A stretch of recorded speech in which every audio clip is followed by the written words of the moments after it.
ॐ वक्रतुण्डमहाकाय सूर्यकोटिसमप्रभ निर्विघ्नं कुरु मे देव सर्वकार्येषु सर्वदा।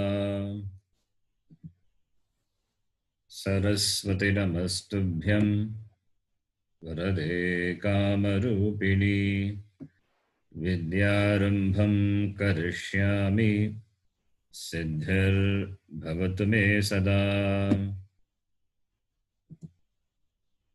गुरवे सर्वलोकानां विषजे भवरोगिणां निधये सर्वविद्यानां दक्षिणामूर्तये नमः। ईश्वरो गुरुरात्मेति मूर्तिभेदविभागिने व्योमवद्व्याप्तदेहाय दक्षिणामूर्तये नमः।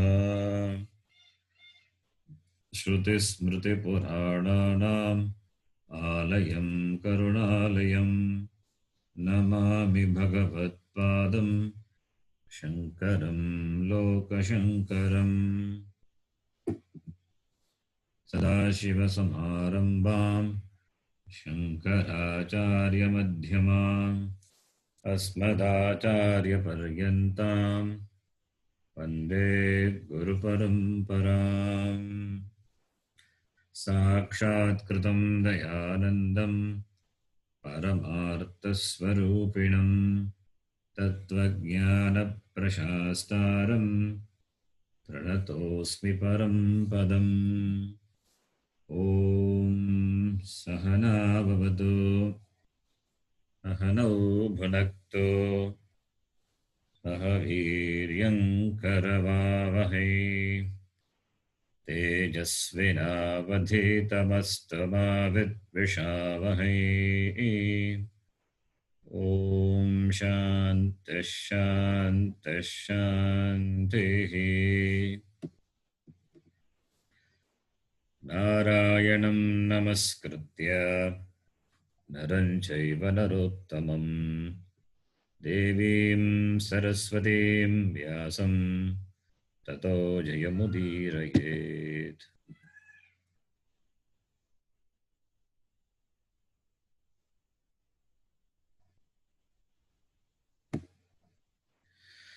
ॐ पार्थाय प्रतिबोधितां भगवता नारायणेन स्वयं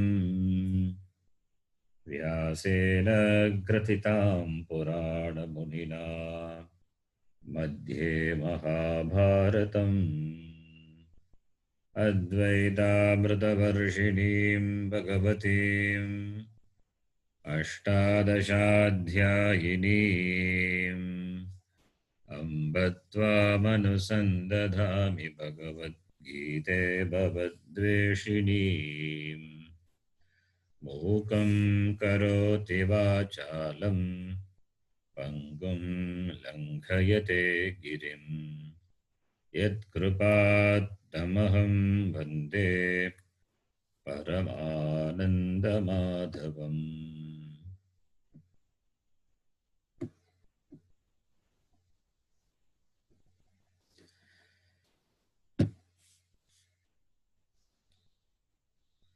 The last class, we completed the first chapter of Gita Upanishad.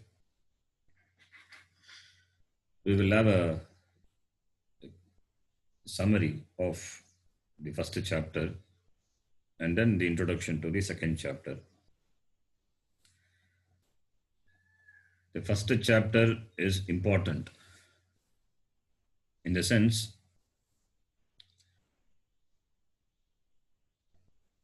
the Arjuna,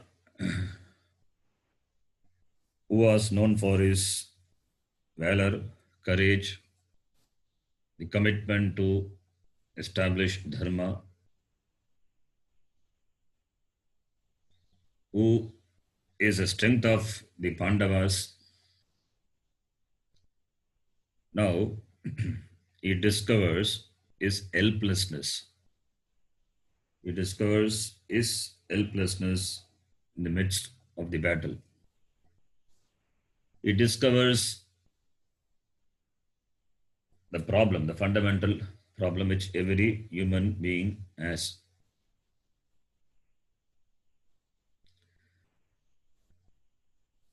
So to recognize the fundamental problem,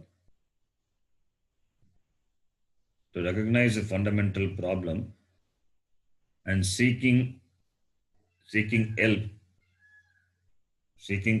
from the seeking appropriate help from the appropriate person. That is called intelligence. So Arjuna, he has discovered the problem. The problem is samsara.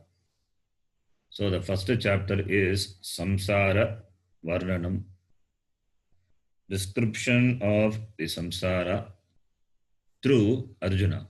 That is what the Vyasa Acharya had done. Samsara varnanam. But the first chapter is named Vishada Yoga, Arjuna Vishada Yoga. In fact, Vishada not only for Arjuna, it is for everybody. Jiva Vishada Yoga. It is the Vishada, the Shoka of every Jiva. Every Jiva has the problem, the basic problem, the fundamental problem, the problem of non-acceptance, inadequacy. That is a basic problem. Wanting to be different or not able to think what to do. That is the problem. Misplaced search for a thing to make oneself complete. That's a problem. So it is not only for Arjuna, it is for every Jiva. Every Jiva has the same problem. Like Arjuna, every Jiva is a samsari. Samsara is not the world is samsara. Not the family is samsara. The members of the family are not samsara. The people around you, they are not samsara. Samsara, it is not located in any external objects or external people. It is located in our understanding, in the mind. What we consider ourselves to be. So the samsara is because of the wrong thinking, the wrong notion what we have. What conclusion we have about ourselves. If the conclusion is based on Shastra, then there is no problem. You are muktaha. If the conclusion is based on your own self-conclusion, if it is based on self-conclusion, then it is a problem. It's called samsara. So, to recognize the problem of samsara is a very big thing. Having recognized, one cannot stop there. One has to move forward to solve the problem of samsara. So these are the steps. How to solve the problem of samsara? There is no other way other than asking the solution from the teacher, Acharya. That is going to come in the second chapter. The first chapter, therefore, in the first chapter, Vyasacharya presents the basic problem of a jiva through Arjuna in the form of Arjuna Vishada Yoga. So the first chapter opens with the words of Dhritarashtra. As I told, the word Dhritarashtra is a Mangala Shabda, Mangala Suchaka Shabda. The word itself is Mangala Shabda. Dhritarashtra is Ishvara, Bhagavan, the one who sustains the whole Prithvi, the Jagat. There is an order. There is a universal order. You see the order in the universe. Nothing happens on its own choice. Nothing happens randomly. Nothing happens by chance. There is an order. By order, the whole Jagat is sustained. It's created, sustained, and well protected. Therefore, Therefore, Dhritarashtra, the name of the person and also the name of the Lord. So that itself is a Mangala Shabda. So the opening statement of Dhritarashtra, the Dhritarashtra becoming the prayer, and the statement of Dhritarashtra is, he asks Sanjaya, his charioteer, after the first 10 days of war was over, and having heard that Bhishma was shot by Arjuna, Bhishma had not died yet. He is lying on the bed of arrows because he has got Icha Maranam. Therefore, he has chosen not to die during Dakshinayana. So was waiting for Uttarayana to come.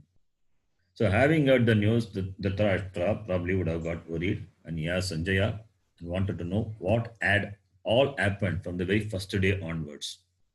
Therefore, he asked Sanjaya, Kim akurvata mamakaha pandavaha samavetaha yutsavaha dharmakshetra kurukshetra iti. What were they doing? Iti Dhritarashtra asked. This is the only vachanam of Dhritarashtra in the whole Gita. After that, no Dhritarashtra. After that, only Sanjaya. Sanjaya speaks. Within Sanjaya only, you will see the dialogue between Arjuna and Gita. So Sanjaya is very efficient reporter. He reports to Sanjaya verbatim, whatever the Arjuna and Krishna spoke, whatever dialogue they had, it was reported verbatim by Sanjaya to Dhritarashtra. So Dhritarashtra also had the fortune of listening to Gita. In fact, it is Vaishampayana told this to Janamajaya, as told by Vyasacharya. And within that, it is told by Sanjaya to Dhritarashtra. And within that, it is told by Krishna to Arjuna. And now we are also listening to the same Gita. So, therefore, through the Gita, we are hearing from the mouth of Sanjaya what Bhagavan Krishna had spoken or the Upadesha given to Arjuna. So in the whole Gita, it is only Sanjaya Uvacha. Sanjaya Uvacha is a topic. Within that, you will see Krishna, Arjuna Uvacha, Bhagavan Uvacha. There is no Krishna Uvacha, only Bhagavan. Vyasacharya, he addresses Krishna as Bhagavan. Ishvaraha Uvacha, not Krishna Uvacha. Never says Krishna Uvacha, nowhere it is. It is Bhagavan, Ishvara. Ishvarasya Upadeshaha. Ishvara speaks through Gita, like he spoke through Veda. Similarly, he speaks through Gita. Therefore, Gita is also Veda only, Upanishad only. That is why it's called Gita Upanishad. That's why it's called Gita also. The word Shruti being Strilinga Shabdatvat, Asya Grantasya api nama Gita. Bhagavad Gita iti. Bhagavata Prokta Gita. Ukta Gita, Bhagavad Gita. So now Sanjaya, he speaks. He says, first he says, that is in the second shloka, he says that Raja Duryodhana, having seen the Pandavas' army, he spoke these words. What did he say? Now, from the next shloka, third shloka onwards, are the statement of Duryodhana. Even though Duryodhana, the word is not there. Duryodhana Uvacha. But it is spoken by Duryodhana only. It is spoken by Duryodhana. So, starting from the third shloka onwards. Starting from the third shloka onwards up to the 11th shloka. Up to the 11th shloka. 11th shloka is Aganeshu cha sarveshu yatabhagam avastitaha Bhishmameva bhirakshantu bhavantas sarva evahi iti the 11th shloka. Up to this 11th shloka or the vachanam of Duryodhana. So starting from the third shloka. Now this Range of shlokas or words spoken by Duryodhana can be classified into two. One is the description of the Pandava army. Other one is the description of his own army, Kaurava army. Starting from the third shloka onwards up to the sixth shloka, that is Yudamanyuscha Vikrantah Uttamavajascha Viryavan Saubhadro Draupadeyascha Sarvayeva Maharataha. Starting with the third shloka up to the sixth shloka, Duryodhana describes the important members of the Pandava army. Like he says, Panduputranam, then Drishtadyumna is there, Bhima is there, Yuyudhana, Virataha, Drupadaha, Drishtaketuhu. He gives a list of people. Abhimanyu is there. All these are important people. Then from the 7th shloka up to the 11th shloka, he gives a short description of his own army. He says, starting from you are there. That is, Dronacharya is there. He is addressing this to Dronacharya. Okay.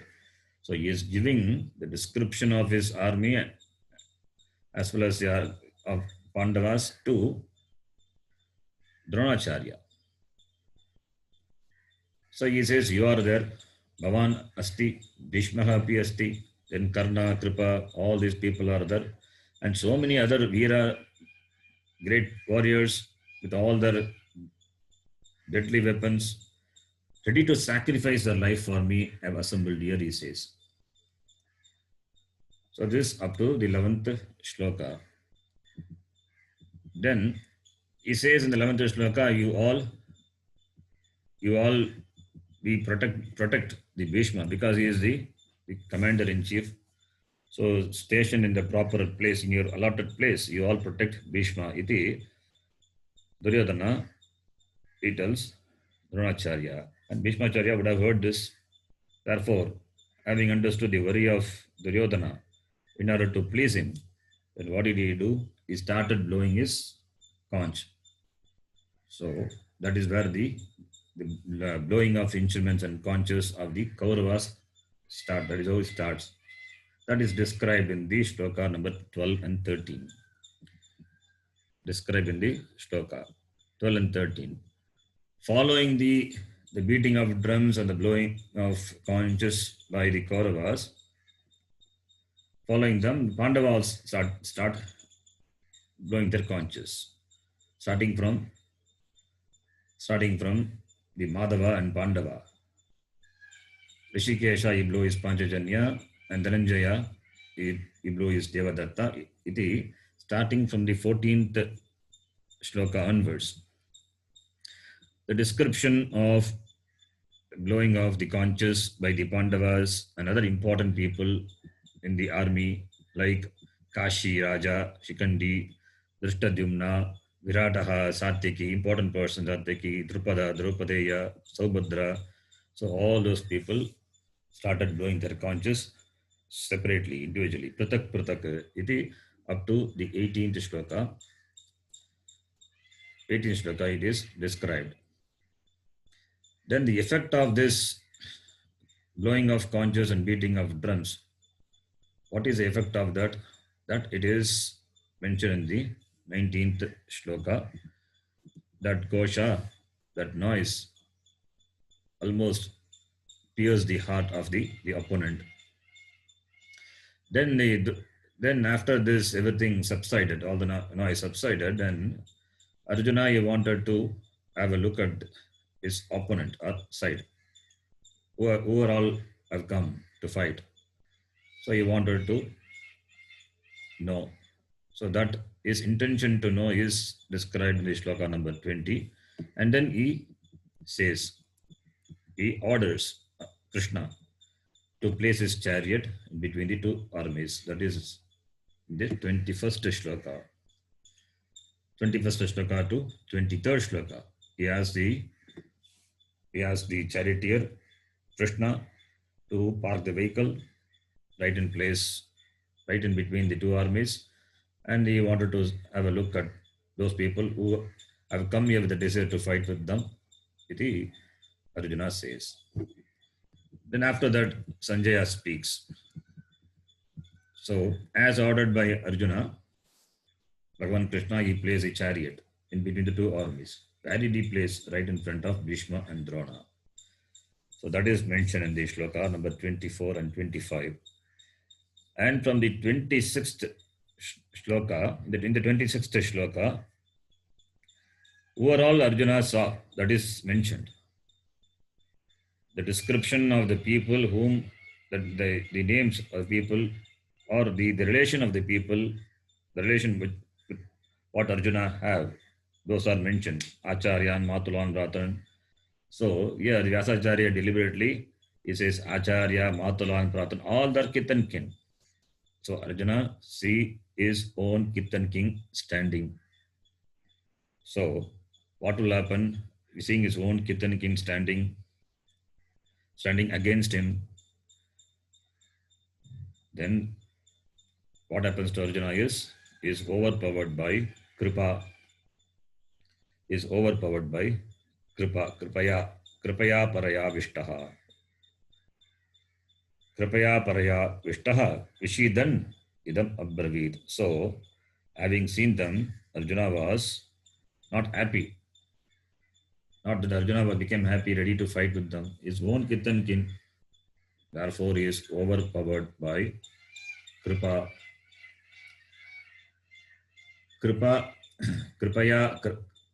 is, here Kripa is, instead of compassion, you can say Kripa is because of Shoka. Vishidan, because Kripa is not out of joy.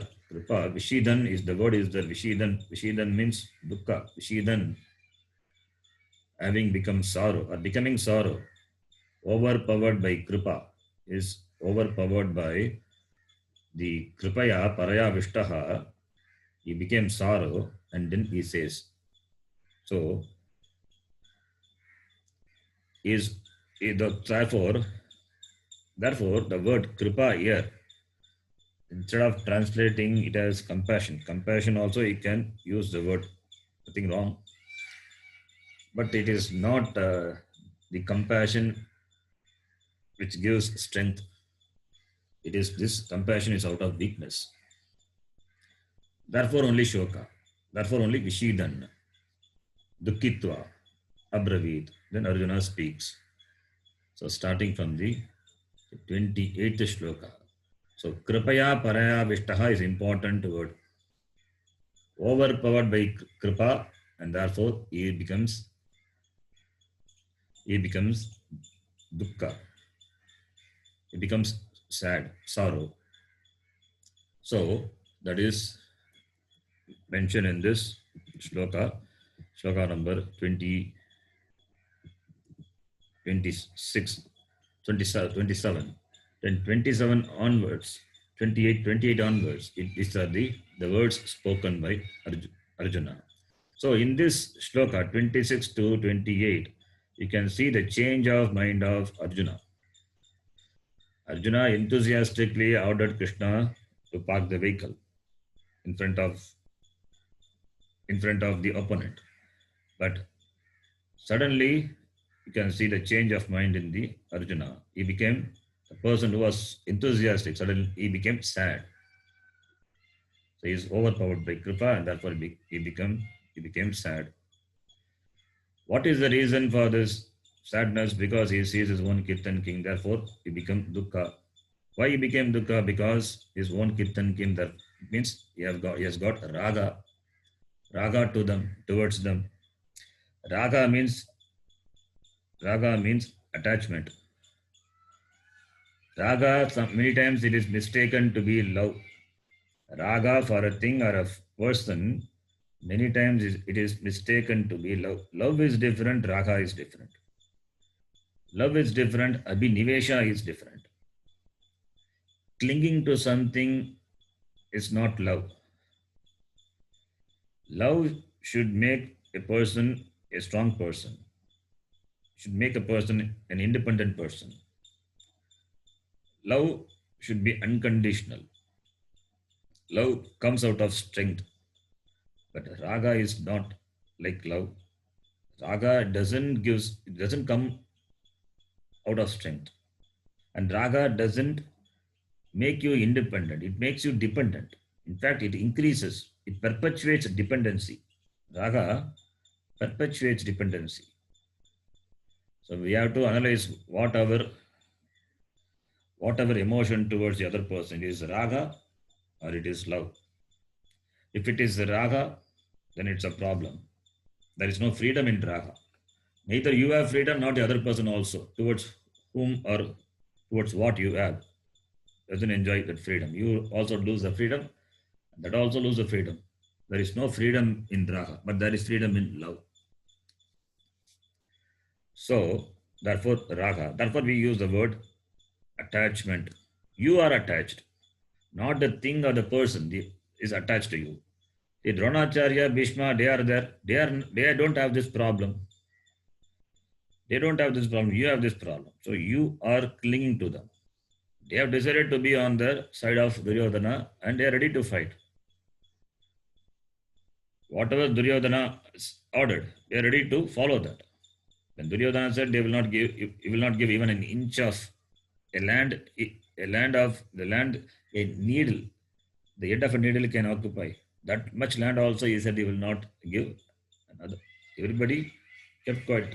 So everybody was with Duryodhana. They don't have problem. They don't have compassion towards the Pandavas. They were sticking. They were sticking to the Arjuna, the Duryodhana. They don't have this problem. You have this problem. Arjuna has this problem. So therefore, raga. Because of this raga is there, the consequence must be dukkha. Where raga is there, dukkha will be there. In any relationship, where raga is there, dukkha will be there. Love is there, sukham will be there.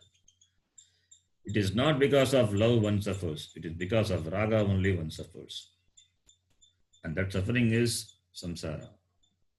You depend on the other person or other thing so intimately, so the intensity is too much. When the intensity is too much, the sorrow will be also too much. Sorrow also will be heavy. So the experience of sorrow, the density of sorrow it depends on the density of attachment, the raga. So therefore here Arjuna experiences sorrow, dukkham. And Vyasajara beautifully presents. Having seen his own kith and kin, now a change happened in the mind of Arjuna because he has his own kith and kin. That is why he says Acharya and Matalan. Now he became dukkhi. He became dukkhi. The intense sorrow is described in this shloka starting from the 28th onwards. And this sorrow manifests. First, sorrow is in the mind and manifests in the body. And Vyasacharya describes the manifestation of this dukkha, outward manifestation of this dukkha he describes. How? The 29th shloka.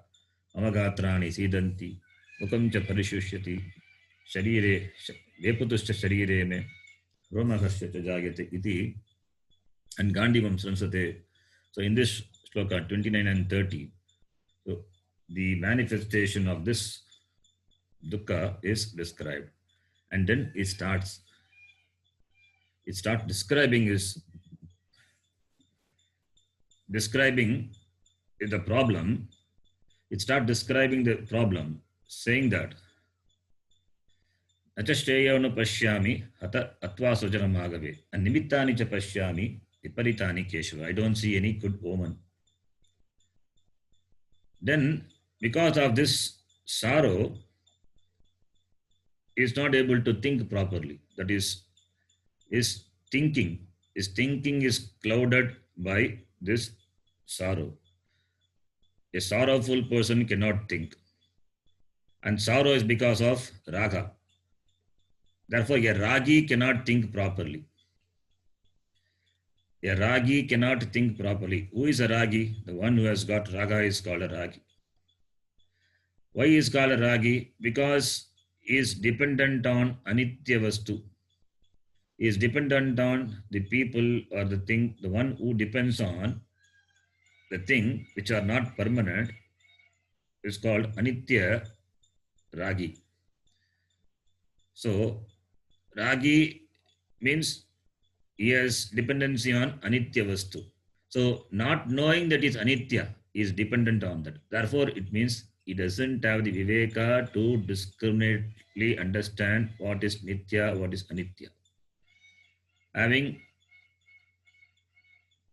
having not understood what nitya is, therefore is clinging to anitya. Anitya could be an object, it could be a person. A person is also anitya. Anything other than you is anitya.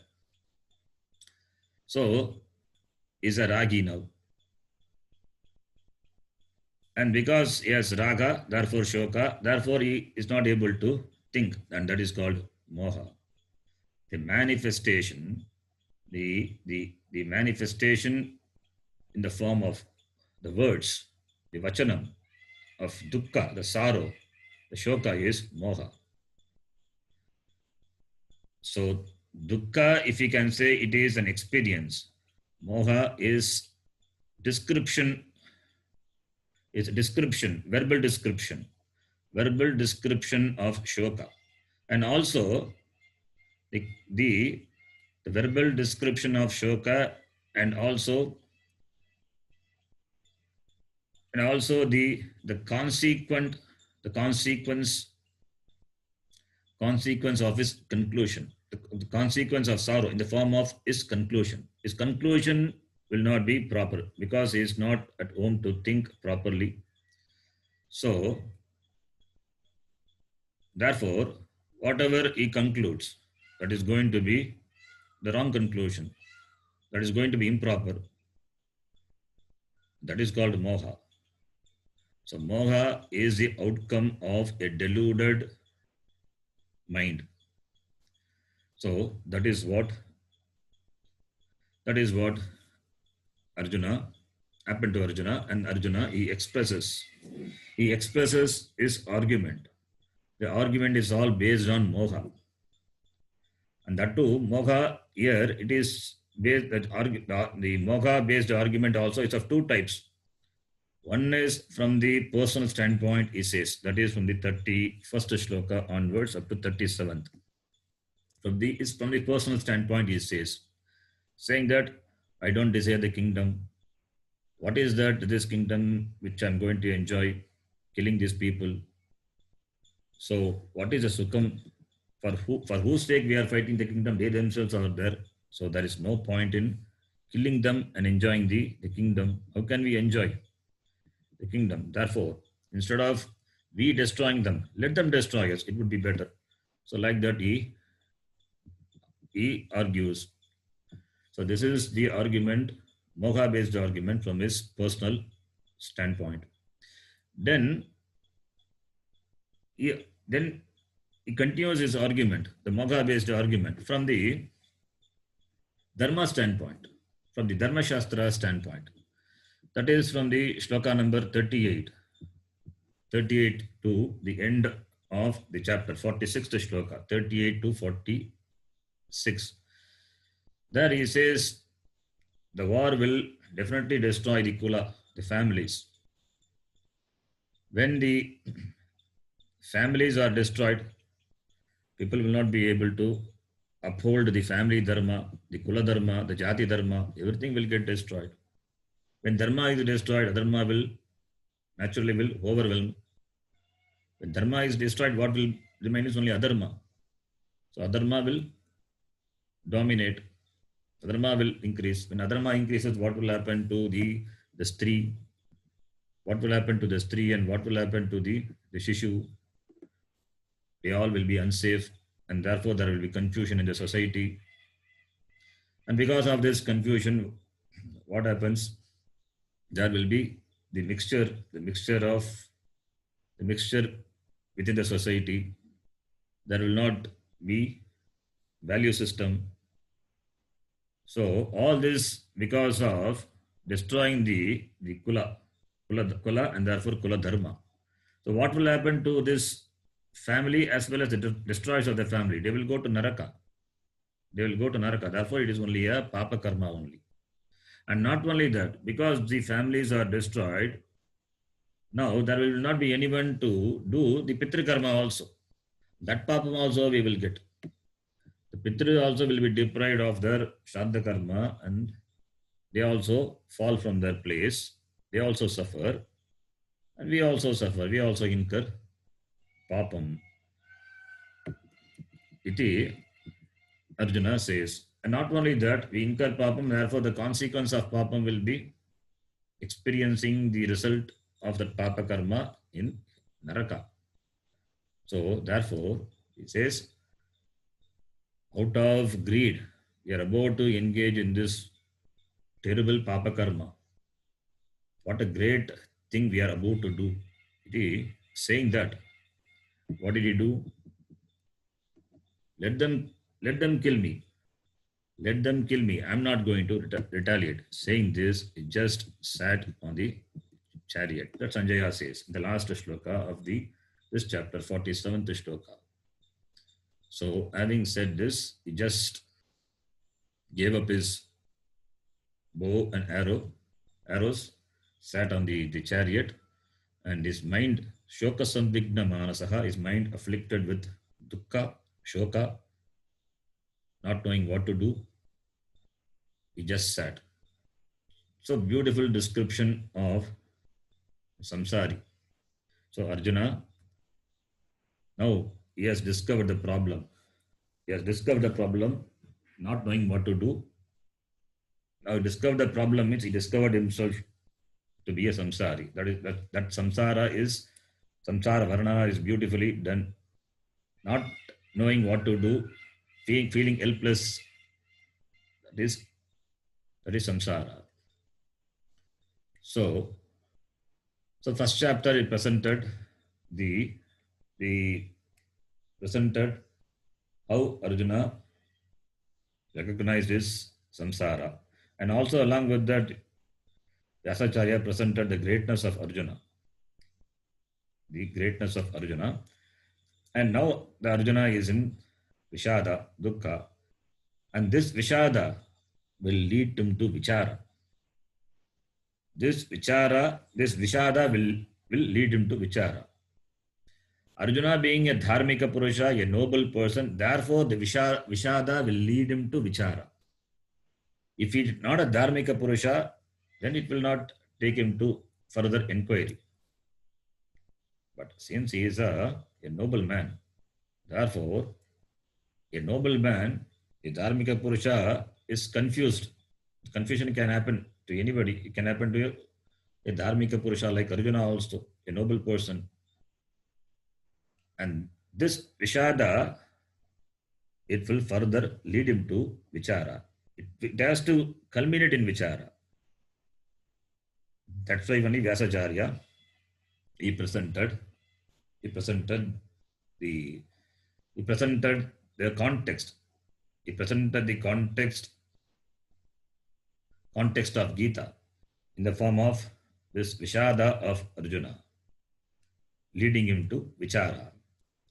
Now Arjuna he just kept quiet. He didn't say anything. He did not leave the battle also. Important thing is he did not leave the battle. Had he left the battle, then Gita would not have come. And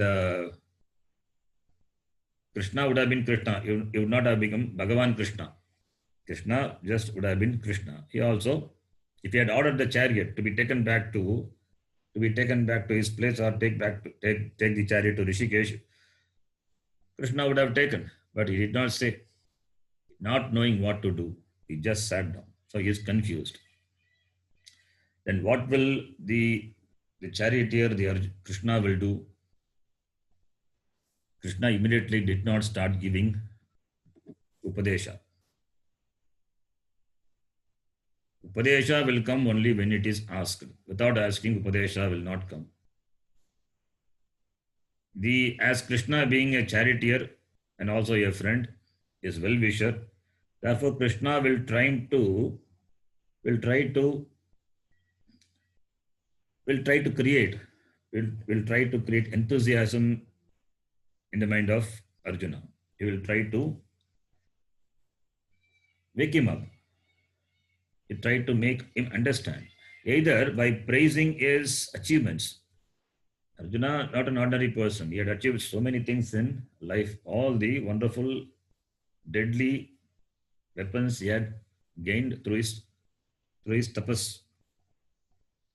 And he, not a simple man. He was a man of fame, man of glory. So either reminding his achievements. That is how one has to, when a person is demotivated or dejected, how do you encourage the person?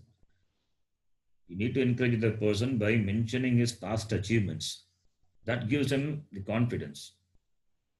For time being, he seems to lose his confidence.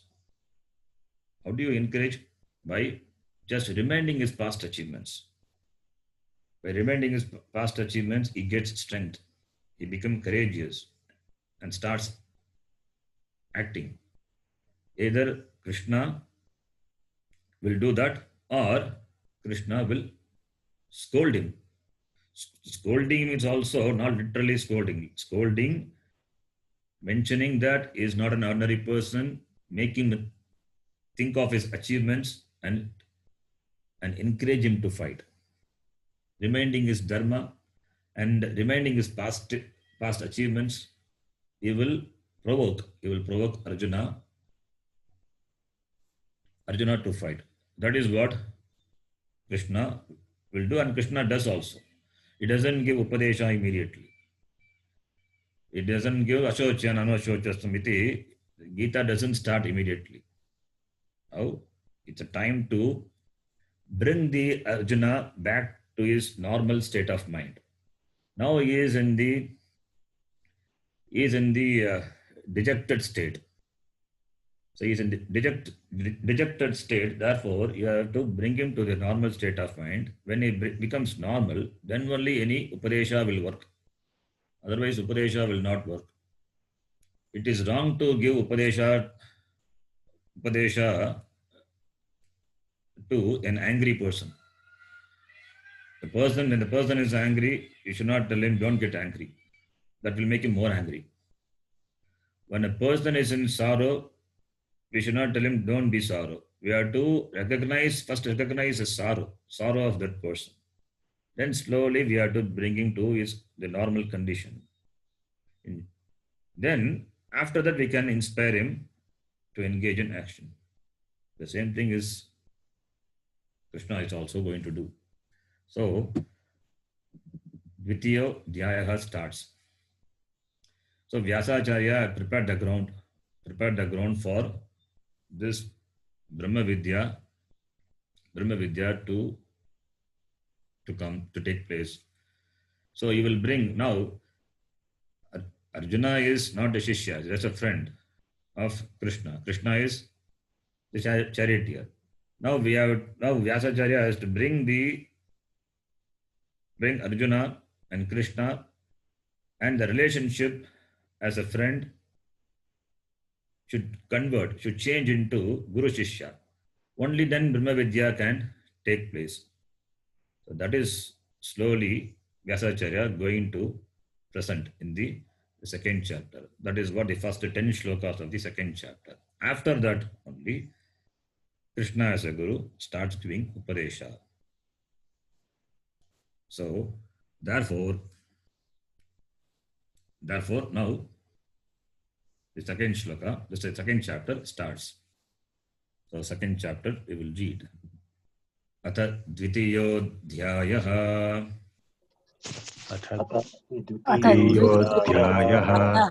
Sanjaya uvacha.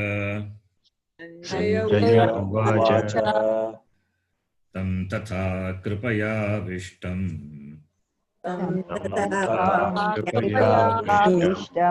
Ashrupurna kulekshanam.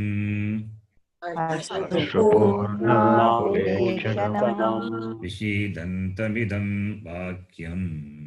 Ishidamidam vakyam. Vacha Madhusudanaha. Madhusudanaha. So Sanjaya Uvacha. Sanjaya said, what did he say? Sanjaya says, Madhusudana says. So Madhusudana, that is Bhagavan Krishna, he says. To whom does he say? To Arjuna. Arjuna, what is the state now? Kripaya Vishtam. Overwhelmed by Kripa. And because of that, you can see his eyes were filled with tears. He did not cry because he is helpless. And that helplessness is, you can see that in his eye, which is filled with tears. Ashrupurna akula ikshanam. He's a man, he's a warrior. So he cannot cry, but you can see his eyes. The eyes are clouded with tears. Ashrupurna akula ikshanam. Ashruna purne akule ikshane yasya. Bhagavad Gita samasa. So Ashru, tears. Purna is filled. Akula ikshanam, his vision, his eyes were filled with tears.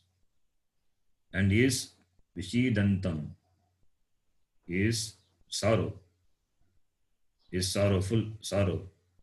To that Arjuna, vishidantam tam Arjunam, idam vakyam, Madhusudanaha uvacha. These words were spoken by Madhusudana.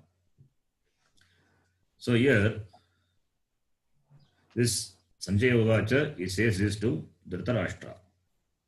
He says this to Dhritarashtra.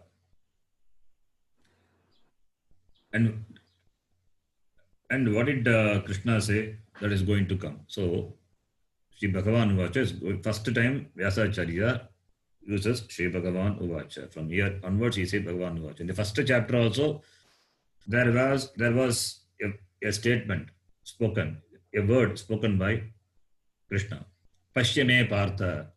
That is, there we don't see Bhagavan Uvacha. Pashyame Partha. Iti, Krishna just places a chariot and tells Arjuna, you please see. That much only he spoke. But now from this chapter onwards, you will see Bhagavan Krishna will be speaking. So, and Vyasacharya says for the first time, Shri Bhagavan Uvacha.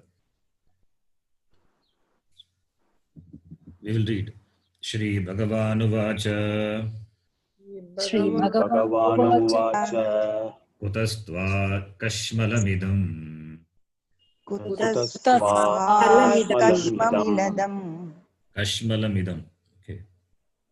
Vishame samupastitam. Anaryajushtamasvargyam.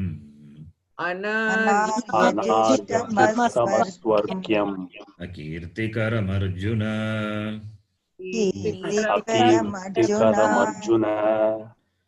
Shri Bhagavan Uvacha.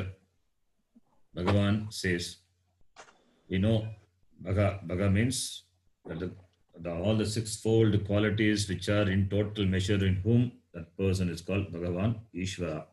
So Ishvaraha Uvacha. What did he say? Kutastva Kashmalamidam. Vishame samupastitam. Samyak upastitam. Upastitam is praptam, gained. From where did you gain? From where this Kashmalam. This Kashmalam is this dukkam, despair, sorrow. From where this dukkha has come upon you, Vishame, in this crisis. This is time to act, not to entertain sorrow. Sorrow, nobody entertains sorrow deliberately. One cannot choose to be sorrow. There is no free will in sorrow. Sorrow also happens. Sorrow happens. Anger happens. You don't have choice to be angry. You don't have choice to be happy. So all emotional problems, there is no choice. It is felt, it is expressed. So from where this emotion, this dukkham, it has come upon you, and that too in this moment. Vishame samupastitam. What this moment is in the yuddha. When you're come here to battle with the Kauravas, that time it has come upon you. And that dukkha, what is the consequence of that dukkha? That makes you an anarya. All these words are important. That will give a real blow to the pride of Arjuna. Anarya. Arjuna will not dare to hear. Arjuna will not. I mean, nobody dare to say these words to Arjuna. If in normal state of mind, nobody can say Anarya, Akirti. The word Akirti is enough for a Kshatriya. A Kshatriya can give his life for the sake of his Kirti. His Kirti is important. Fame is important. A Kshatriya values the Kirti, the fame. Even if he dies in the battle, that is a Kirti. That is the glory. That is what every Kshatriya, every warrior as every warrior expects, that only that Kirti, that is considered to be the glory. So, therefore, Anarya, Ajushta, Ajustam, Asvargyam, Akirtikaram, these words are used by Bhagavan Krishna. Anarya Jushta, a behavior. Arya means noble person. Anarya Jushta means the behavior which is not appropriate for a person, Arya, a noble person. The behavior which is not proper for a noble, an upright person. Unbecoming behavior. And that asvargya, it will not lead to swarga. For a kshatriya, dying in the battle is a great respect for him, and that takes him to swarga. Whereas running away, refraining from the yuddha will not lead a person to swarga. It will take you to naraka, and as well as it will bring infamy to you. So it will be considered as neglecting your dharma, the duty, and therefore it will not take to swarga. On the other hand, it will take to naraka, and not only that, you will go to naraka, and what happened to your fame, your glory in the world? It will be akirtikara. It will bring disgrace. It will bring disgrace to you. Your people will look upon you as a coward. So whatever you had achieved, maybe in the past you would have achieved many things, but this small one action of you running away from the battle, it will bring great disgrace. These words are enough to whip up Arjuna. Pranam va api parityajya manameva abhirakshatu. That is the Kshatriya dharma. Even by giving up the life, the honor has to be protected. That is Kshatriya dharma. That is why every Kshatriya will be happy to die in the war, but not to run away from the battle, fearing enemies. So therefore, and every Kshatriya has this conclusion strongly in their mind. This prana is anyway, it is anitya, but this manaha, this honor, that will be there as long as this world is, as long as this sun is there, moon is there, the glory, the mana, the respect will be there. That is what every Kshatriya desires to gain. Anityo bhavati pranaha manastu achandra tarakam. So a Kshatriya will not be liking to bring any kalanka to his fame. any kalanka to his glory. So therefore, Bhagavan Krishna, he rightly whips up, saying that you are an Arya. You are an Arya and you have got lot of kirti. And your action of this will bring disgrace to you. Not only to you, to disgrace to you and the whole Pandava. The whole Pandavas and even the Acharyas who had taught, they also will not be happy. Disgrace is only not to you only, to you, to your family, your society, and to whomever you have got association. Even if Bhagavan Krishna, I can say, even me also, people will say, look down upon because of you.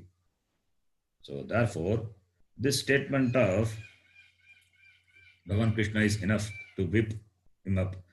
And Bhagavan Krishna says, again, he doesn't stop here. One more whipping he gives. That makes some change in the mind of Arjuna. So one more whip he gives. That is presented in the third shloka, which also we will read. And then we can stop. Klaibyam smagamaf partha क्लैब्यमास्मगमपार्थ नैतत्त्वय्युपपद्यते नैतद्वै पद्मते क्षुद्रं हृदय दौर्बल्यम् क्षुद्रं हृदय दौर्बल्यम् त्यक्तोत्तिष्ठ परन्तप. तत्त्वोत्तिष्ठ परन्तप. Parantapa is one word is enough. Parantapa. Parantapa means you are Parantapa. You are the scorcher of your enemies. Tap means to burn. In all your life, when you fought with your enemies, you have chased them away, you have burnt them by your bravery, by your valor. So you are not a simple person. You are not like the Uttara Kumara. Uttara Kumara in the Virata Desha. Even you inspired him. As Brigannala, you inspired Uttara Kumara. So you are not a simple person. So you are Parantapa. Encouraging word, encouraging way of addressing the person. When a person is in dukkha and helpless, you should not tell him you are good for nothing. That will make him more depressed, more dejected, more despondent. So you have to encourage the person. That is why the words of Swami Vivekananda inspires so many people. Even a small book of the sayings of Vivekananda inspires people. Why? Because it gives a lot of utsaha, the enthusiasm. Even a weak mind is get inspired. It's inspired by the words. That is why the name Vivekananda has become so famous. Why? The one word, arise, awake, and stop now. Many people seeing just a poster got inspired. A lot of inspiration. Inspiration is what is required. Only the person who is always inspired can inspire another person. And its inspiration is based on the understanding, the jnanam. So inspiration is important. All through the life, the inspiration is important. So here, Bhagavan Krishna inspires him. Parantapa. Hey, first he addresses Partha.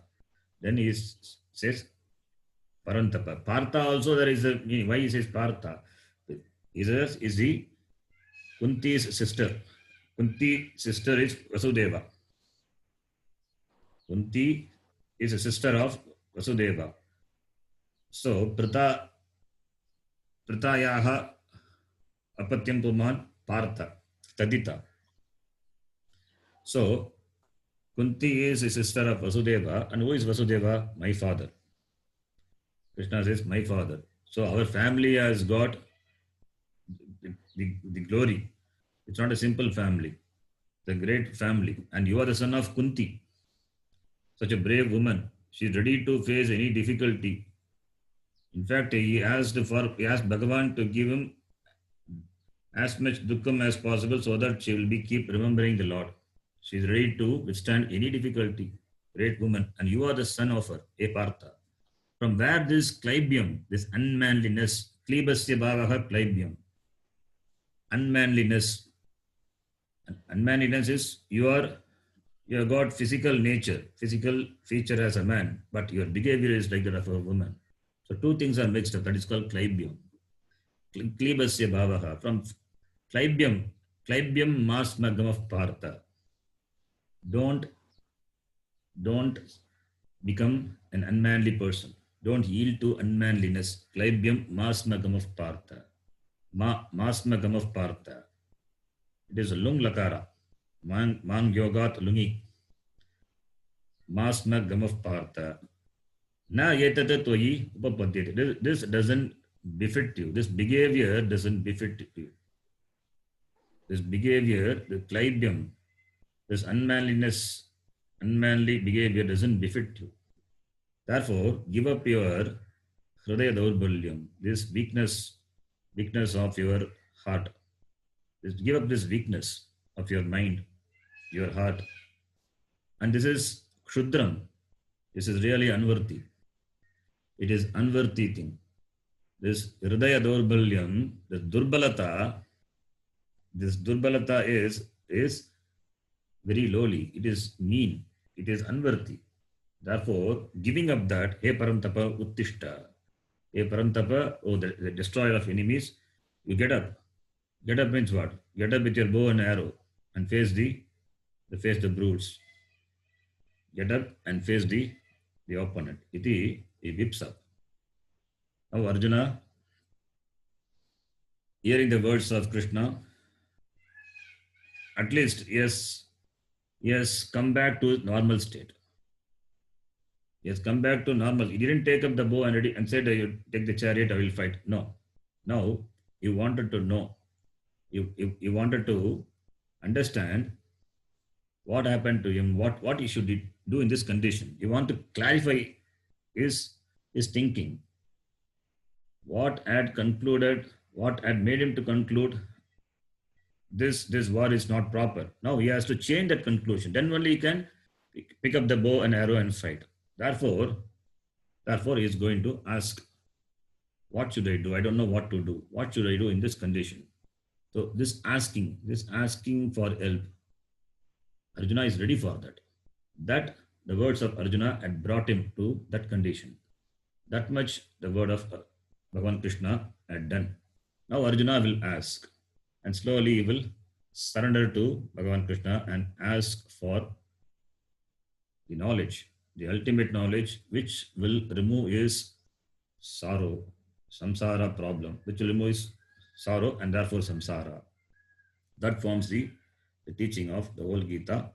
So still the teaching has not started. Now Arjuna will ask Arjuna. He will express his inability. He will express his helplessness and ask for helplessness. That is going to be presented in the fourth shloka to the 10th shloka, which we will see after the Navaratri days. So we will meet after Navaratri, maybe on or after Vijayadashami. So that is the right time, Vijayadashami. We also will get into the second chapter of the Gita, from where the Brahma Vidya starts. So with this, we can stop our today's class. Om Yam Brahma Varunendra Rudra Marutaha Stunvanti Divyai Stavai Vedai Sangha Parakramopanishadai Gayanti Yam Samagaha Dhyanavastita Tadgatena Manasa Pashyanti Yam Yoginaha Yasyantam na vidusvara sudaganaha Devaya tasmai namaha. Om Purnamadav Purnamidam Purnat Purnamudachyate Purnasya Purnamadaya Purnameva Vashishyate. Om Shanti Shanti Shanti. Harihi Om Shri Gurubhyo Namaha. Harihi Om. धन्यवाद गुरुजी. धन्यवाद गुरुजी. धन्यवाद गुरुजी. धन्यवाद गुरुजी. धन्यवाद गुरुजी. Happy Navratri. Happy Navratri. धन्यवाद.